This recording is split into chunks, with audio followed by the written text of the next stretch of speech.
Hello दोस्तों, कैसे हैं आप सभी दोस्तों। यदि आप यूपी से डीएलएड कोर्स करना चाहते हैं तो आज की इस वीडियो में हम आपको बताएंगे गाइस, यूपी में 2024 में डीएलएड का फॉर्म कब आएगा, गवर्नमेंट डाइट कॉलेज की फीस कितनी होती है दोस्तों, प्राइवेट कॉलेज की फीस कितनी होती है, minimum and maximum age limit category wise कितना निर्धारित किया गया है, ठीक है। ये भी हम आपको बताएंगे। गवर्नमेंट डाइट कॉलेज की कट ऑफ 2024 में कितना जा सकता है, पिछले साल कितना गया था, ठीक है ना। और एडमिशन का प्रोसेस क्या है ये भी मैं आपको बताऊंगा। और मेरिट लिस्ट जो आपका कट ऑफ लिस्ट होता है ये कैसे तैयार किया जाता है, ठीक है ना, ये भी मैं आपको बताऊंगा। अदर स्टेट वाले भर सकते हैं, इसके बारे में भी बात करेंगे। ऑफिशियल वेबसाइट कौन सी है जहां पर आप लोग नोटिफिकेशन देख सकते हैं और जहां पर आप लोग फॉर्म फिलअप कर सकते हैं, ठीक है, ये भी मैं आपको बताऊंगा। तो चलिए मैं आपको प्रोस्पेक्टस के साथ ही बताता हूँ। देखिए, पिछले साल की अगर हम बात करें दोस्तों, तो पिछले साल जो आपका नोटिफिकेशन है ना, ये 26 मई को जारी कर दिया गया था और 2 जून से आपका फॉर्म भरा गया था, ठीक है ना। यूपी से अगर आप डीएलएड करना चाहते हैं तो आपका ग्रेजुएशन कंप्लीट होना जरूरी है, ठीक है ना। बहुत सारे स्टूडेंट कमेंट करते हैं कि क्या हम 12th के बाद कर सकते हैं। तो देखिए, यूपी में आप 12th के बाद नहीं कर सकते हैं। अगर आप यूपी के निवासी हैं तो आप अदर स्टेट से 12th के बाद कर सकते हैं, जैसे दिल्ली से, हरियाणा से, एमपी से, ठीक है ना। अब आगे हम बात करते हैं दोस्तों।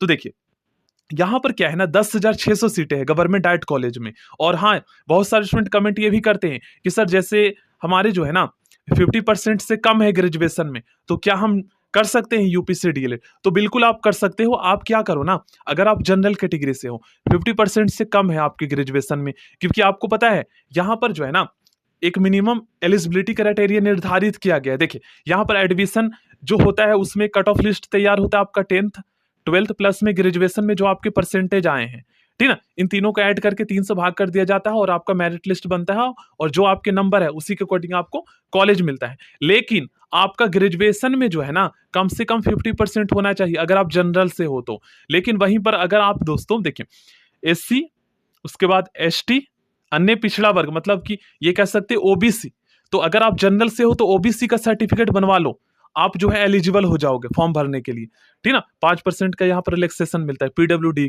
को भी। अब एज लिमिट की बात कर ले तो देखिए, मिनिमम एज लिमिट जो है ना, अगर हम बात करें तो 1 जुलाई तक जो है ना, मतलब 1 जुलाई 2024 तक आपका जो मिनिमम एज है वो 18 साल से कम नहीं होना चाहिए और 35 साल से अधिक नहीं होना चाहिए। 2024 के अकॉर्डिंग मैं आपको बता रहा हूँ। लेकिन वहीं पर अगर आप रिजर्व कैटेगरी से हो तो 5 साल का रिलैक्सेशन मिल जाएगा और पीडब्ल्यूडी को लगभग 15 साल का रिलैक्सेशन मिलता है, ठीक है ना। ये चीज आपको पता होना चाहिए। अब यूपी से डीएलएड वही स्टूडेंट कर सकता है जो यूपी का निवासी है, स्थायी, ठीक है, जिनके पास डोमिसाइल सर्टिफिकेट है। तो डोमिसाइल सर्टिफिकेट भी आप लोग बनवा लीजिएगा।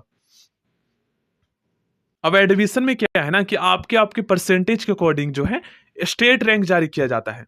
जैसे पिछले साल आपको मैं बताऊं तो पिछले साल 5 लाख स्टूडेंट ने फॉर्म भरे थे, 5 लाख, जिसमें से लगभग 3 लाख स्टूडेंट का जो है मतलब फाइनल रजिस्ट्रेशन हुआ था। और प्राइवेट कॉलेज भी पिछले साल भर गए थे। आप विश्वास नहीं करोगे, क्योंकि वैकेंसी आया था दोस्तों बिहार में, तो अदर स्टेट को भी एलिजिबल कर दिया गया था। रीजन ये भी है, और सुप्रीम कोर्ट ने बीएड वालों को प्राइमरी से बाहर कर दिया था।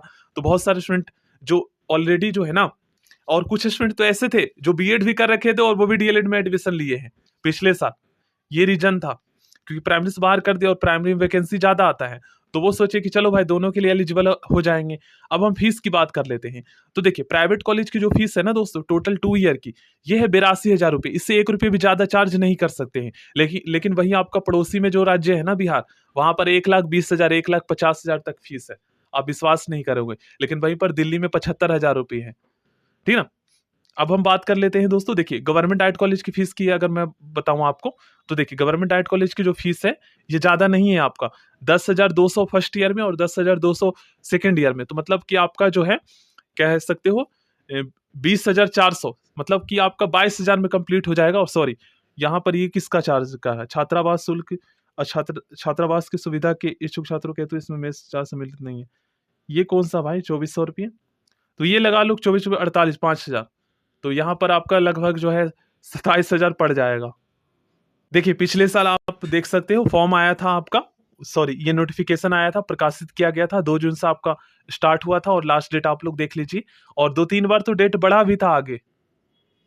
अब चलिए मैं आपको कट ऑफ बता देता हूं कितने पर गवर्नमेंट डाइट कॉलेज में सिलेक्शन हुआ था पिछले साल। देखिए, पूरे उत्तर प्रदेश में दोस्तों 10,600 गवर्नमेंट डाइट कॉलेज में सीटें हैं, ठीक है। लेकिन इसके अकॉर्डिंग स्टूडेंट की संख्या भी काफी ज्यादा है। देखिए, जनरल का जो कट ऑफ गया था, तीनों के परसेंटेज को मिलाकर 235 पर हुआ था सिलेक्शन, 235% पर, ठीक है, तीनों का परसेंटेज जोड़कर।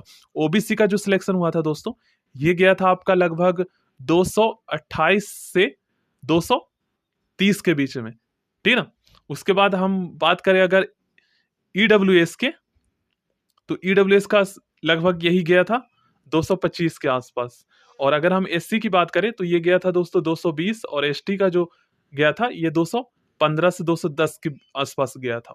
और पीडब्ल्यूडी का जो कट ऑफ गया था ये 190 गया था, ठीक ना। जो स्वतंत्रता सेनानी के पोता पोती है उनका 185 के आसपास गया था।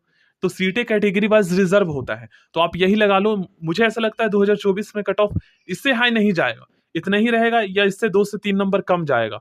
तो अगर आप जनरल से हो तो देखो, आप मान लो लास्ट ईयर में हो तो ट्राई करो कम से कम जो है ना आपका 230 तक बन जाए परसेंटेज, तीनों को मिलाकर। अब आपको दिमाग लगाना है, ठीक ना। अब चलिए मैं आपको बता देता हूँ ऑफिशियल वेबसाइट कौन सा है। सभी बातों पर हमने डिस्कस कर लिया है।